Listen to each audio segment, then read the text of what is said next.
सकती है। पाकिस्तानी जनता, पाकिस्तानी अवाम चंदा लेती है, गरीब है, भूखे पेट सोती है। ये मोहतरमा ये फरमा रही थी, कह रही थी, ओ बीबी तुम्हारे जो मुल्क में हालात हैं, तुम्हें अपने हालात के बारे में कुछ नहीं पता। जो तुम लोग ड्रामों में ड्रामे करते हो, लिटरली ड्रामे का नाम किसी ने सही ड्रामा रखा है कि 500 करोड़, 800 करोड़, 1000 करोड़, 1800 करोड़। तुम लोग की अवाम तो बिलो दी बेल्ट जिंदगी गुजारने पे मसरूफ है। इंडिया चले जाए ना, कोई हमारे भी बहुत जान पहचान वाले इंडिया गए हैं तो उनकी शक्लों से माशाल्लाह पता चल रहा होता है कि कितनी रौनकें बरस रही हैं और कितना खाना मिलता है, कितने प्रोटीन्स मिलते हैं, कितने कार्बोहाइड्रेट्स मिलते हैं, या कितने आप लोग लिपिड्स या फैट्स या विटामिन खाते हैं, कितने जूसेस आप लोग पीते हैं। आप लोगों की जो अवाम है ना वो बिलो दी बेल्ट, गुर्बत से भी नीचे की जिंदगी बसर करिए। ये तुम लोगों ने एक मास्क पहना हुआ है जो तुम लोग दिखाते हो अपनी फिल्मों में, अपने ड्रामों में। आतंकवादी कहते हो ना, तुम लोग की फिल्मों को पैसे कौन देते हैं ये बताओ? तुम लोग के पैसे कहां से आते हैं? जो पीछे से फंडिंग होती है वो कहां से आती है? ये तुम लोग की अपनी फिल्में साबित कर चुकी हैं कि तुम लोग की फिल्मों की फंडिंग कहां से आती है। अंडरवर्ल्ड के मामला तो तुम लोग के यहां ज्यादा है। हम लोग तो अपनी अवाम से अगर पैसा मांग रहे हैं डैम के लिए तो हम किसी अंडरवर्ल्ड से तो पैसा नहीं मांग रहे डैम के लिए। तो बातें तुम लोग करते हो हमारे हवाले से। फिर अगली बात तुम लोगों ने की कि जी इंडिया में पाकिस्तान से बेहतर हालात है और पाकिस्तान का दिमाग काम करना बंद हो गया। बीबी हमारा दिमाग तो जागा ही अब है। मैं तो कहती हूँ अब हमारा दिमाग ज्यादा काम कर रहा है। जो हमने डैम के बारे में सोचा और तुम लोगों में खलबली मची, मैं तो कहती हूँ चीफ जस्टिस साहब दोबारा अब इसी तरह की आप बातें करें ताकि इन लोगों को और होश उड़े, ये लोग और परेशान हो, इन लोगों के पसीने और छूटे, इन लोगों को बुखार चढ़े, इन लोगों को टीबी तक होने के चांसेस हैं। मुझे तो लगता है इंडिया पूरा कैंसर में मुब्तला हो जाएगा जब पाकिस्तान की तरक्की इसी तरह देखेगा। इतनी हसद, इतनी जेलसी, पाकिस्तान से इतनी इनसिक्योरिटी, कम ऑन। हम 21वीं सदी की जिंदगी गुजार रहे हैं, हम लोग बहुत आगे के लोग हैं। इकोनॉमी तुम लोग कहते हो तुम लोग की तरक्की कर रही है, अपने दिमाग को तुम लोगों ने पीछे क्यों कर लिया? 1947 नहीं है ये, 1947 से बहुत आगे जा चुके हैं। तुम लोगों ने तो पाकिस्तान के वजूद को एक्सेप्ट नहीं किया, हजम नहीं किया, डाइजेस्ट नहीं किया।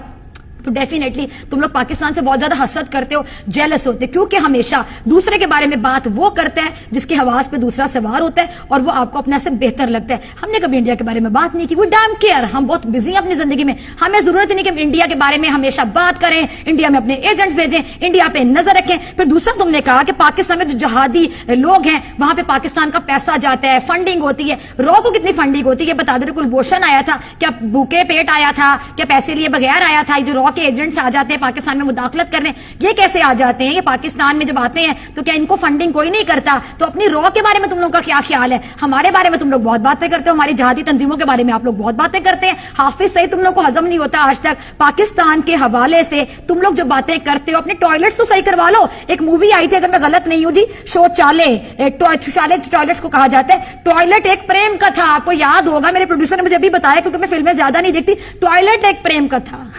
आपके तो अपने घर के बेदियों ने लंका ढा दी, उन्होंने बता दिया कि हमारे यहाँ टॉयलेट्स के जो मामलात हैं वो ये हैं। इसके अलावा रेप के इश्यूज जो हैं इंडिया में कितने ज्यादा, तुम लोग तो रेप को कंट्रोल नहीं कर सके। ज्यादतियां जो बच्चों के साथ होती हैं, जो बच्चों के अंदर रेप के जो इश्यूज है ना, वो सबसे ज्यादा इंडिया में पाए जाते हैं। मैं अल्लाह ये बात करती हूं और तुम लोग की जो खबरें ना वो ढकी छुपी नहीं रह गई। इंडिया में जो मामलात हैं सबके सामने, गुर्बत की जिंदगी वहां के लोग गुजारे। एक फिल्म तुम लोगों ने बनाई थी संजू, वो संजू वो फिल्म सनी दत्त पे बनाई थी। हाँ मैंने वो फिल्म जरूर देखी थी। मुसलमानों के साथ कितना तासुब तुम लोग रखते हो। तुम लोग के अपने प्रोड्यूसर्स ने, अपने डायरेक्टर्स ने, अपने स्टोरी राइटर ने सारी जो कलई खोल के रख दी। तुम लोगों के अपने लोगों ने तुम लोग को नंगा कर दिया, तुम लोग के अपने लोगों ने तुम लोग को जलील कर दिया। तुम लोग की औकात पूरी दुनिया को दिखा दी कि संजू मूवी में किस चीज की सजा मिलती है। संजय दत्त को एक मुसलमानों ने की, जिसको आतंकवादी का इल्जाम लगा दिया तुम लोगों ने।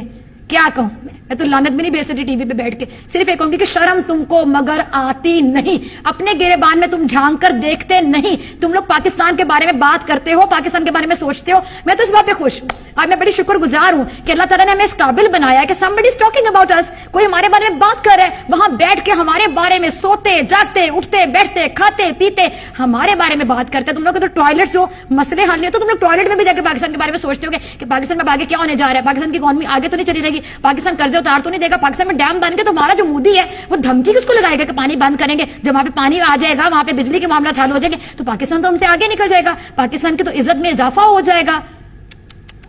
क्या कहूं तुम लोगों को, अफसोस तकलीफ के इंसान हो तुम लोग। धर्म साइड पे कर दो, मजहब साइड पे कर दो, रिलीजन साइड पे कर दो।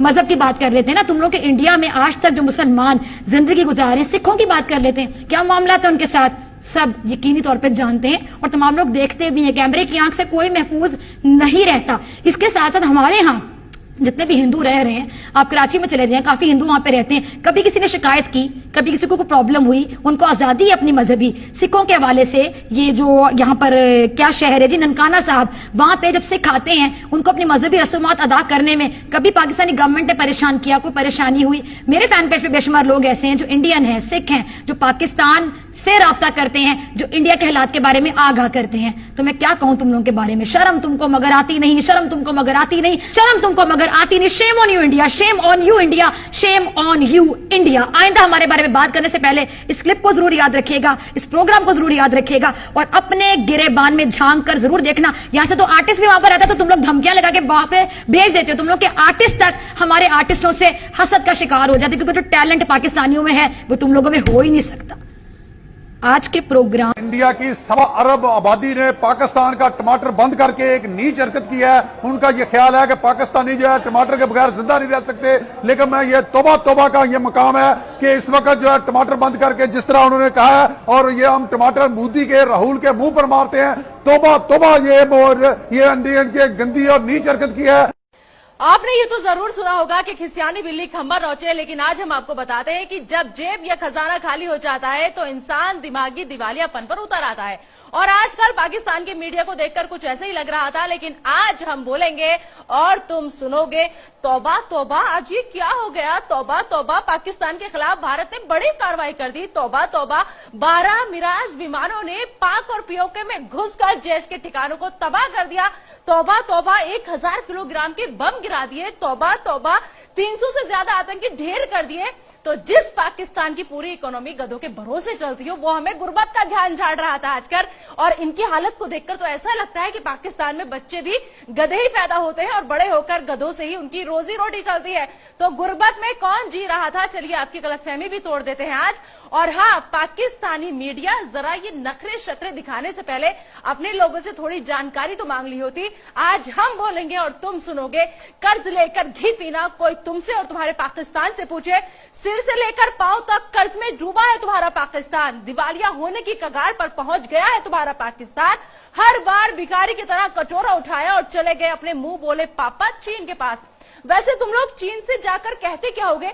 पापा पापा हम मरने वाले हैं, खाने के लिए अनाज के दाने तक नहीं है, हमें कुछ दे दो ना। यही ना? तुमने ये तो देखा ही होगा पाकिस्तानी मीडिया की भूखे कुत्ते के आगे जब कोई बोटी डाल देता है तो कुत्ता दुम हिलाने लगता है बोटी डालने वालों के आगे। और एक और गलतफहमी दूर कर देती हूँ तुम्हारे यहाँ का रुपया ना भारत के 98 के बराबर है। प्लीज जाकर पढ़ लो। यानी तुम्हारे यहाँ का क्लास 2 ऑफिसर हमारे यहाँ के ऑटो वाले के बराबर भी नहीं कमाता। इन दिनों की मैं बात कर रही हूँ, इन दिनों जो पाकिस्तानी मीडिया के तेवर थे ना, उसे हमारे यहाँ पे भौंकना कहते हैं, भौंकना। और पाकिस्तानी मीडिया, तुम्हें तो ये बाखूबी पता ही होगा कि जो कुत्ते काट नहीं सकते वो सिर्फ भौंक कर ही काम चलाते हैं। लेकिन हम वो शेर हैं जो कहते हैं वो करते हैं। देखा कैसे घुसकर मारा है। तौबा तौबा, नेस्तो नाबूद कर दिया है। तौबा तौबा। और इन दिनों वो कौन सा लफ्ज यूज किया था तुम लोगों ने? हमारे जिहादी तंजीम। वाह वाह, हमारे हाफिज सईद, बहुत खूब, बहुत बढ़िया। अरे अगर हिम्मत है तो दुनिया को बताओ ना। हम दुनिया के सामने यही तो कह रहे हैं, ये सारे जिहादी तंजीम तुम्हारे हैं। हाफिज सईद को तुमने पाला है। हिम्मत है तो बताओ दुनिया को, ताकि दुनिया भी देखे तुम्हारे जिहादी तंजीम की हकीकत, दुनिया देखे तुम्हारे हाफिज चाचा की हकीकत और तुम्हारी हकीकत। लेकिन दुनिया के सामने तो तुम्हारी गिग्गी बंद हो जाती है। और पाकिस्तानी मीडिया ने इन दिनों भारतीय फिल्मों पर भी सवाल उठाए। मतलब कोई मौका नहीं छोड़ा कि जैसे भी हो बस हिंदुस्तान का मजाक उड़ा रहे हैं। अरे बरखुरदारों, हमारी इंडस्ट्री ने अगर काम देना बंद कर दिया ना तो भूखे मर जाएंगे पाकिस्तानी कलाकार। याद है ना अदनान सामी, तुम्हारे देश को लात मारकर हमारे देश में आकर बस गए। आतिफ असलम, फवाद खान, हुमैमा मलिक, इमरान अब्बास, मावरा हुसैन, माहिरा खान, अली जबर, मीका जुल्फिकार, वीना मलिक, अर्शी खान, सारा लोरेन और न जाने ऐसे कितने नाम। सबा कमर तो आपको याद ही होंगी, कैसे पाकिस्तान की कलई खोली थी सबा ने। साफ कहा था कि हमें शर्मिंदगी उठानी पड़ती है पाकिस्तानी होने पर। तो मत भूलिए कि हमने अगर इन्हें सराखों पर नहीं बिठाया होता तो आज पाकिस्तान में किसी गली या नुक्कड़ पर भजन गा रहे होते, या फिर हो सकता है तुम्हारे अब्बा हुजूर की खिदमत में लोरी सुना रहे होते। और तुम लोगों ने हमारी फिल्म टॉयलेट एक प्रेम कथा पर भी इन दिनों सवाल उठाया। क्या कहा तुम लोगों ने? कि हमारे यहाँ टॉयलेट पर फिल्में बनती है। अरे ऊपर वाले ने तुम लोगों को शर्फ के साथ साथ अक्ल भी नहीं दी क्या? पहले जाकर कम से कम फिल्म तो देख ली देख ली होती आप लोगों ने। अपने इमरान अब्बा को कहो कि तुम्हारे पाकिस्तान में फिल्म रिलीज करवा दे, लोग देख लें और उन्हें पता चले कि इस फिल्म में क्या है। ये फिल्म लोगों को जागरूक करने के लिए बनी थी। अपने इमरान चाचू को कहो कि तुम्हारे यहाँ भी फिल्म दिखाएं और कम से कम टॉयलेट की हालत ठीक हो सके। मुझे तो शर्म आती है तुम्हारे यहाँ की टॉयलेट की हालत बताते हुए और तुम्हारी हालत बताते हुए। अपनी टॉयलेट की हालत देखी है कभी तुम लोगों ने? मैं बताती हूँ तुम्हारी टॉयलेट की हालत क्या है। 21 करोड़ की आबादी और उसमें भी 7 करोड़ के पास ना तो पीने के लिए साफ पानी है और ना ही टॉयलेट है। कम से कम इस पर तो गौर फरमा लेते पाकिस्तानी मीडिया और आकर के बैठ गए हिंदुस्तान की फिल्मों पर सवाल उठाने के लिए। तौबा तौबा, इन दिनों ऐसा लगता था जैसे किसी ने पाकिस्तान की सारी मीडिया को भांग की गोली दे दी हो, इसलिए नशे में उठकर चले आते थे और अपना पूरा ज्ञान बककर निकल लिया करते थे। अब मैं पूछती हूँ, हाउस द जोश? क्या कहा? Dead sir, roasted sir? तौबा तौबा, ऐसे नहीं कहते, बुरा लगेगा आपके आकाओं को। अब बात तुम्हारे मजहबी ज्ञान की भी कर लेती हूँ, क्योंकि इन दिनों ये भी तुम लोगों ने खूब झाड़ा। तो सुनो तुम गीदड़ और भेड़िए लोग, हमें मजहबी ज्ञान तुम दे रहे थे। तुम्हारे यहाँ हिंदुओं का कत्लेआम होता है, 25 सालों में उनकी आबादी बेहद कम हो गई। कम से कम ये तो पढ़ लिया होता कि पूरी दुनिया में सिर्फ हिंदुस्तान ही वो देश है जहां सारे मजहब के लोग एक साथ रहते हैं और सबको आजादी है प्यार से मोहब्बत से रहने की। और हाँ, मुसलमानों को जिक्र भी इन दिनों तुम लोगों ने खूब किया वहां की मीडिया ने कि मुसलमान यहाँ पे हिंदुस्तान में परेशान है। अरे किस मुसलमान की बात कर रहे हो आप लोग? मैं भी एक मुसलमान हूं और मुझे फक्र है, गर्व है अपने हिंदुस्तानी होने पर और उस अल्लाह का लाख लाख शुक्रिया अदा करती हूँ कि उसने मुझे हिंदुस्तान की सरजमी पर पैदा किया है। तो सुन लो पाकिस्तान और सुन लो पाकिस्तान की मीडिया, सुन लो तुम गीदड़ और भेड़िए लोग, हिंदुस्तान शेर है, शेर था, शेर है और शेर रहेगा। और ये हम क्यों कह रहे हैं, इसका सबूत आज तुम्हें मिल गया है। तुमने ठीक ही कहा था कि अब ये 1947 और 48 का हिंदुस्तान नहीं है।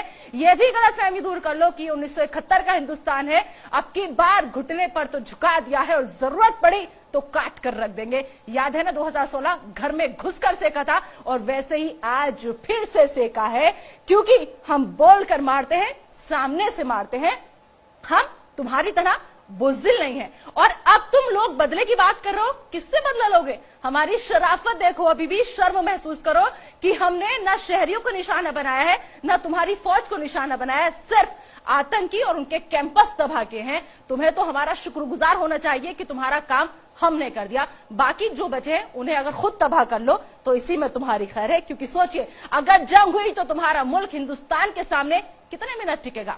ये सवाल अब पाकिस्तान के हुक्मरानों को भी परेशान कर रहा है, क्योंकि तुम्हारे पाकिस्तान को एहसास हो चुका है कि उस पर जो ये बड़ी आफत आई है वो अब थमने वाली नहीं है। और आखिर में कान खोलकर एक बात और सुन लो, जिस दिन हमारे देश के नौजवानों का, देश के नागरिकों का और ज्यादा दिमाग घूम गया ना, उस दिन कराची, इस्लामाबाद और लाहौर में भी तिरंगा लहराता हुआ नजर आएगा। फिर तुम्हारे पास बिलबिलाने के अलावा कोई रास्ता नहीं बचेगा।